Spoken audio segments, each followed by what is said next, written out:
autre idée pour la Saint-Valentin, vraiment facile à faire et pas cher. Normalement vous avez tout le matériel chez vous. Il convient autant pour les garçons que pour les filles, donc c'est déclinable à l'infini. Et en bonus, un cadeau de dernière minute si vous n'avez pas le temps d'en faire un. On va commencer par le tutoriel le plus facile qui consiste à créer des marque-pages. Donc pour ce faire, vous allez imprimer 2 images de la même taille. Profitez-en pour en imprimer plusieurs si vous le désirez. Puis découper.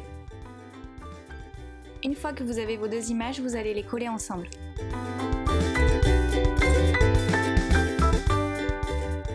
Coupez 2 bouts de couvre-livre adhésif qui permettront de rigidifier le marque-page recto verso.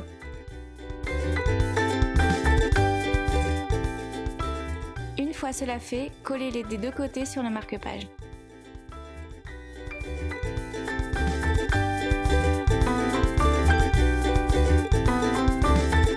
Coupez soigneusement les contours et évitez de couper le marque-page à ras-bord, cela va le fragiliser.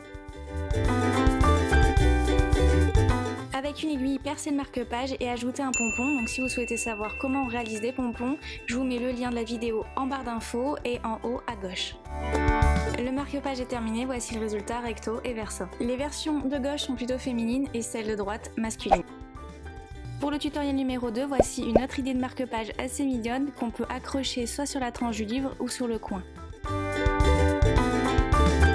Imprimez en 2 fois l'image que vous désirez, elle doit être symétrique pour que le recto et le verso soient similaires, c'est très important donc faites attention à ça. Découpez les images et collez-les entre elles. Soignez les contours et plastifiez le tout avec la technique que je vous ai présentée précédemment.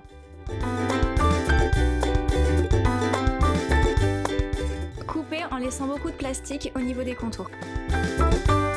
Découpez votre image à l'intérieur, donc je vais le faire avec un cutter, donc ça va être juste en dessous de la truffe de l'animal, donc vous faites en fonction de votre image. Et voilà, l'image peut s'accrocher sur une tranche ou sur un coin. Concernant la 3e idée pour la Saint-Valentin, on va customiser des bougies. Prenez une feuille de brouillon et mettez tout autour du scotch double face.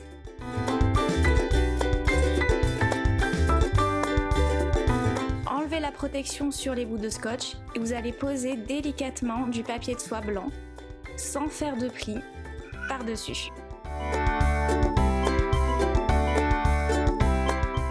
Coupez pour ajuster le papier de soie à la feuille. Et pour finir, protégez tous les côtés de la feuille en mettant du scotch.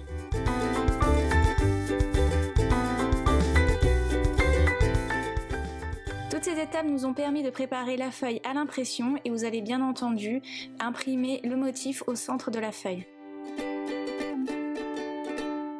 Découpez votre motif à ras, vous allez le placer sur la bougie et par-dessus le motif et la bougie, vous allez mettre du papier de cuisson. Maintenez le papier de cuisson d'une main qui sera protégée par un gant et de l'autre, utilisez le sèche-cheveux. Votre motif doit apparaître en gras comme vous le voyez sur la partie gauche du motif. Une fois que le motif en entier apparaît en gras sur le papier de cuisson, retirez-le et voilà, c'est fini.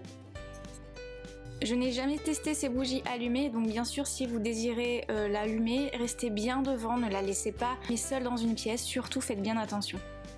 Personnellement j'aime les 2 versions, mais celle avec le cœur est plutôt pour une fille et celle-ci pour un garçon. Dans ce 4e tuto, on va personnaliser un bout de bois avec un mot, un prénom, une phrase courte avec la technique du string art. Donc prenez un bout de bois de votre choix et imprimez aux bonnes dimensions le mot ou la phrase que vous souhaitez mettre dessus. Scotchez le mot sur le bout de bois et commencez à mettre des clous sur chaque coin de chaque lettre. Voici le résultat et bien sûr la position des clous diffèrera en fonction de la police que vous avez choisie, surtout si elle est en italique. Vous allez mettre des points de repère sur le contour des lettres pour positionner plus tard les clous en décalé. Il ne faut pas qu'ils soient face à face.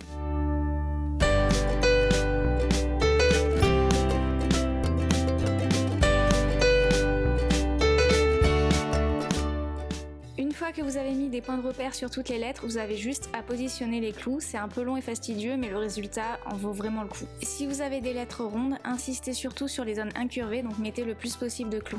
Dans ma phrase, il y a 7 lettres, donc prenez 7 couleurs de fil différents si vous voulez faire un dégradé, sinon prenez une couleur unie.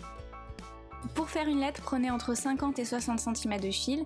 Si vous prenez du fil de coton comme moi, dédoublez-le. Attachez le fil au premier clou et entourez autour de chaque clou le fil afin de former la lettre. Je vous repasse la technique au ralenti et faites la même chose pour tous les autres clous afin de former, comme je vous l'ai dit, le contour de la lettre. Une fois que vous avez fait le tour, avec le reste du fil, faites des zigzags à l'intérieur.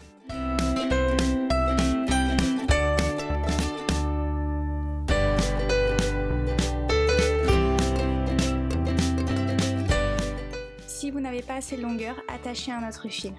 Continuez à faire des zigzags et passez par-dessus le premier niveau de manière plus aléatoire pour faire un rendu plus déstructuré. Faites un nœud autour du dernier clou, mettez de la colle par-dessus, puis coupez. Pour un effet dégradé, ajoutez la prochaine couleur de fil par-dessus l'extrémité de la lettre. Passez là aussi le fil de manière aléatoire.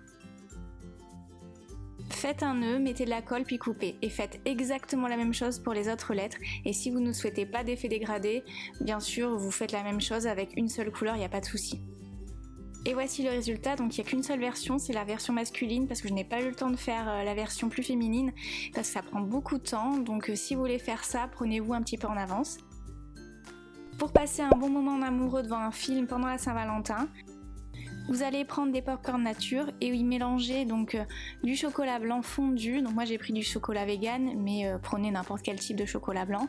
Versez le tout dans un petit pot et versez par-dessus du chocolat. Mettez quelques petites décorations et voilà, c'est prêt. Comme vous pouvez le voir, en quelques secondes, vous pouvez faire un truc super sympa qui, je suis sûre, fera plaisir à votre partenaire.